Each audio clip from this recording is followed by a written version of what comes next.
What's going on, YouTube gamers? Bonfire here, and with E3 literally just a few days away, I thought it would be fun to give you guys my top 5 wish lists for each of the big 3 conferences, that is Sony, Microsoft, and Nintendo. So that's exactly what we're going to be doing, old school gameplay commentary style. Over the next couple of days, we're going to be covering the conferences one by one, and today we're starting with Sony. So here is my top 5 wish list for Sony's press conference at E3 2015.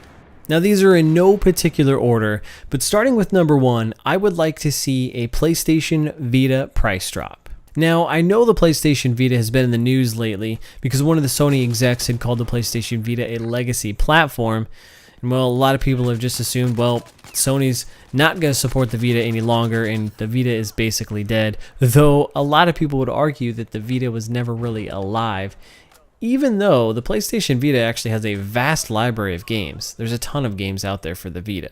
But that said, lately I've been thinking about getting a Vita because there are a ton of PlayStation Network titles that I've downloaded and gotten through PlayStation Plus that I want to try out, and I think the Vita is a great platform for that, especially when I'm on the go, whether I'm at work, on lunch, on break, or anything like that. I'd be able to play those games. Now, don't get me wrong, I love my Nintendo 3DS, but some of those titles on the PlayStation Network are awesome, and I really want to play them, and I think the Vita would be a great platform to do so.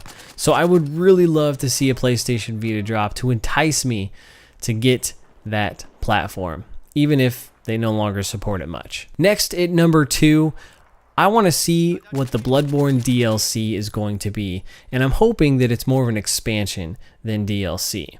Not too long ago, the DLC for Bloodborne was officially confirmed, and I'm excited to see what it is, and I hope it's more of an expansion because I want to get some good gameplay out of it. I loved Bloodborne, and right now that game is my game of the year thus far.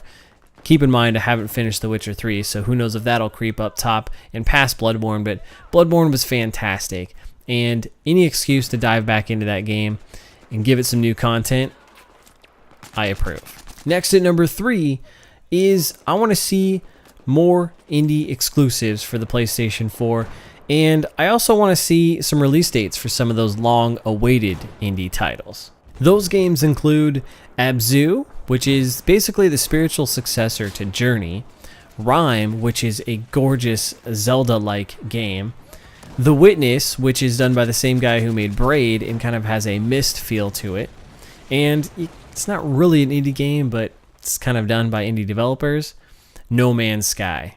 We need release dates for all those games because a lot of those games have been announced and kind of just in limbo since the PlayStation 4 was officially announced. So I feel like it's time to get some release dates, and I love what PlayStation has been doing with indies, and they've gotten some really awesome titles out on there, so I'm really excited and eager to see what else they bring to the platform. Continuing on with number 4 is I want to see some first-party exclusives, some new ones coming out this year for the PlayStation 4. Because we all know that the PlayStation 4's lineup towards the fall is very light when it comes to first-party exclusive, and a lot of people have complained that the PS4 doesn't have a ton of exclusives for it, and they do have some validity to that argument. Now that Uncharted 4 has been pushed out to 2016, there's a pretty big gap to fill, and the Uncharted collection's coming out on the PlayStation 4 in October, which is awesome and I'm very excited for, and does an okay job at filling that gap, but they need something new, something fresh, and something that's just going to hit the ground running on the PS4 in terms of first-party exclusives. And they have some studios that we don't even know what they're working on right now, such as Guerrilla Games, Media Molecule, and Quantic Dream. That's just to name a few. So hopefully those guys have something up their sleeves. It's just going to be epic, and it gets announced at E3, and hopefully at least one of them comes out this year, because PlayStation 4 needs it. Last, but certainly not least, at number 5 is I want to see Knack 2 announced. Now, I know I'm probably in the minority on this one, but I really enjoyed Knack, and even though it didn't review well and isn't a system seller, I still thought it was fun. It was a good platformer. I liked the art style. I thought the whole concept of him growing and as he gathers more pieces, or when he gets hit, he gets smaller because he loses pieces. That whole kind of materializing concept was very cool, and I just had fun with it. If you guys are curious what Knack is, I do have a playthrough of it on my channel, an entire playthrough back when I was trying out doing some Let's Plays. So if you guys want to go check that out, you definitely can. But I think it'd be cool to see some Knack too. And there you guys have it. That is my top 5 wish list for the Sony Press Conference at E3 2015.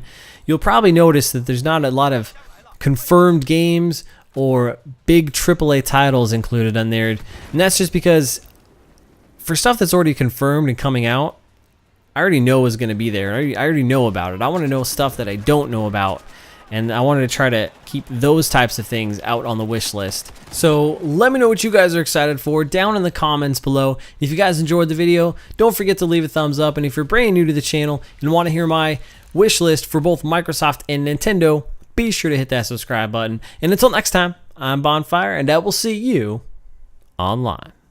Hey guys, don't forget about Facebook, Twitch, and Twitter, and hit that button down below.